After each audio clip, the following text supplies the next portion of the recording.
Hey everyone, my name is Scott, and I wanted to give you guys a little bit of information about Fort Larned, Kansas.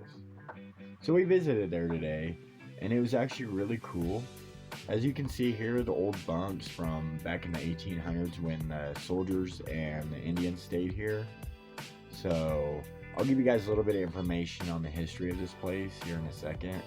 I just wanted to take the time to let you guys know. Please subscribe to our channel if you haven't done so already. Comment, hit that notification bell, and share our videos.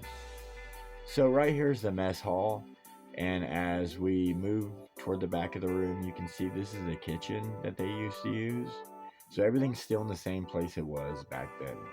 There's many different buildings in this fort, and you can walk in all of them, and you can see the different things. We'll have other videos with the rest of it later on, different parts. So please stay tuned for other parts of the video. I'm going to give you guys a little bit of history on this place.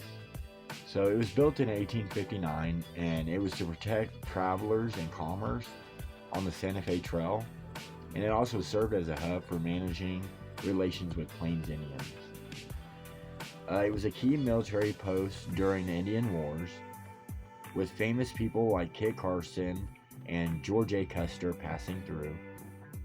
After the railroad was made, the trail became obsolete, and the local tribes were moved to the reservations in the area. The fort was abandoned in 1878, so today it's a National Historic Site, and it's also considered one of the best preserved forts from that era.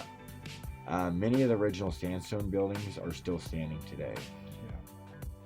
So the initial purpose of the fort was first established in 1859, and it was a temporary camp to protect the Santa Fe Trail from Native Americans attacking them.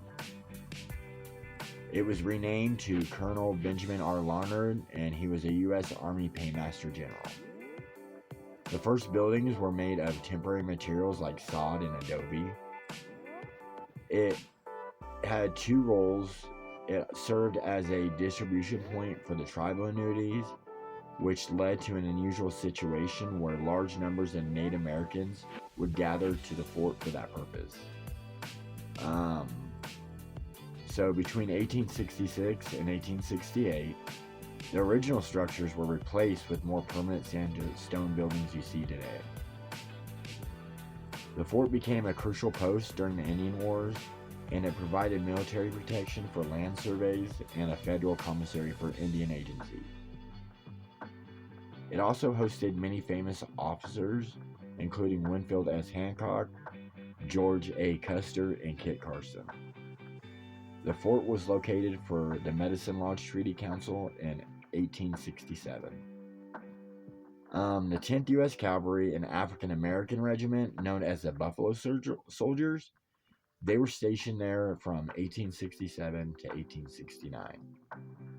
So in 1872, the Atchison, Topeka, and Santa Fe Railroad had reached the fort, so it signaled the end of the Santa Fe Trail. Once the railroad was completed, the need for the fort diminished, and its last major job was guarding the construction crews. In 1878, the fort was officially abandoned, and its remaining troops and property were moved to other posts.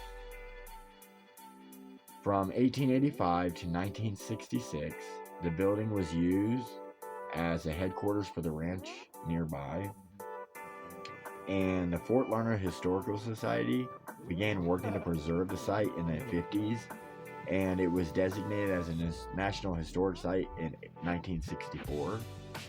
So there's a little bit of history about Fort Larned. Please stay tuned for more videos coming up. I hope you guys enjoy this video. I think it's got another minute left or so. I'm going to let you guys watch the rest of that without me bugging you guys. Alright, don't forget to subscribe to our channel. Thanks for watching. We love you guys, and we'll see you on the next video.